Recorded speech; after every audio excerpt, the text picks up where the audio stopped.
अगर आप भी कर ले ये काम तो कोरोना का भय नहीं सताएगा। मनुष्य के जीवन में गैर जिम्मेदारी एवं लापरवाही की बड़ी बड़ी चट्टानें पड़ी हुई हैं, जो मनुष्य और मनुष्य के बीच में व्यवधान पैदा कर रही हैं। संकल्प, संयम एवं समर्पण के हाथ इतने मजबूत हैं कि उन चट्टानों को हटाकर आदमी को आदमी से मिला सकते हैं।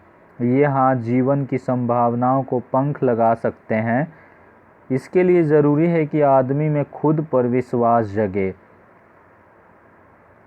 दुख की घटनाएं घटती हैं, उन्हें कोई रोक नहीं सकता। भूकंप आता है, तूफान आता है, उल्कापात होता है, समुद्री तूफान आता है, समुद्री बवंडर आता है, इन्हें कोई रोक नहीं सकता। कोरोना महामारी और प्राकृतिक प्रकोप की घटनाएं घटित होती हैं, उन्हें कोई रोक नहीं सकता। किंतु मनुष्य एक काम कर सकता है, वह इन अवश्यंभावी प्रकोपों से पैदा होने वाले दुखद संवेदना से अपने आप को बचा सकता है। आम तौर पर ये घटनाएं हमारे मन और मस्तिष्क को बोझिल बना देती हैं। कई बार तो ये हमें जीते जी मरने की स्थिति में ला देती हैं, मगर सही दिशा में किए गए थोड़े प्रयासों के ज़रिए इन प्रभावों से बचा जा सकता है। इसके लिए ज़रूरी है कि ध्यान, साधना एवं संयम का अभ्यास किया जाए।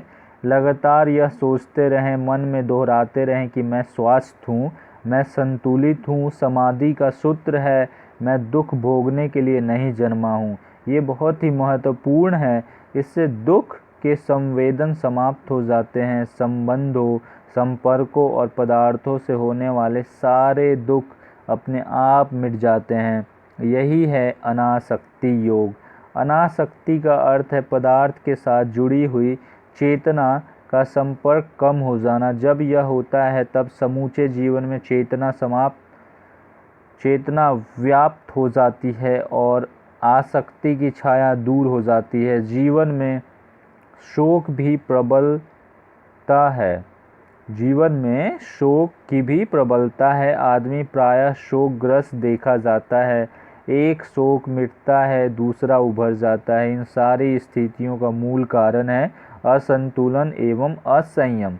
जैन दर्शन के संदर्भ में जीवन के उद्देश्य की सुंदर परिकल्पना यह है कि ज्ञान, दर्शन या चरित्र का समन्वित विकास हो। ज्ञान के साथ साथ दर्शन का पूरा विकास हो और उसके साथ साथ चरित्र का भी विकास हो।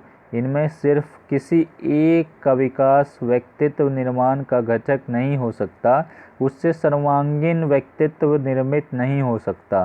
तीनों के विकास से ही यह संभव है।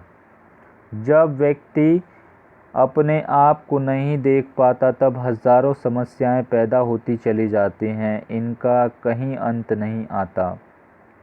गरीबी, रोजगार, जीवन निर्वाह की समस्याएं हो या मकान और कपड़े की समस्याएं हो या फिर अन्य तमाम समस्याएं हो, वे सारी की सारी गौण समस्याएं हैं, मूल समस्या नहीं है। ये पत्तों की समस्याएं हैं, जड़ की नहीं है। पत्तों का क्या, पतझड़ आता है, सारे पत्ते झड़ जाते हैं।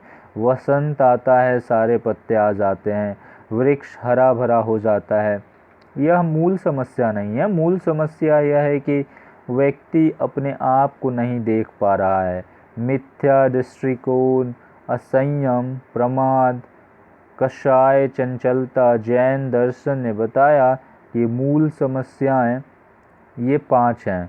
यही वास्तव में दुख है, यही दुख का चक्र है और यही कोरोना मुक्ति की भी बड़ी बाधाएं हैं। जब तक इस दुख के चक्र को नहीं तोड़ा जाएगा, तब तक जो कोरोना से जुड़ी सामाजिक, मानसिक और आर्थिक समस्याएं हैं, उनका सही समाधान नहीं हो पाएगा। Thank you for watching this video. Please subscribe the channel, like and share the video with your family and friends. जय हिंद, जय भारत, वंदे मातरम।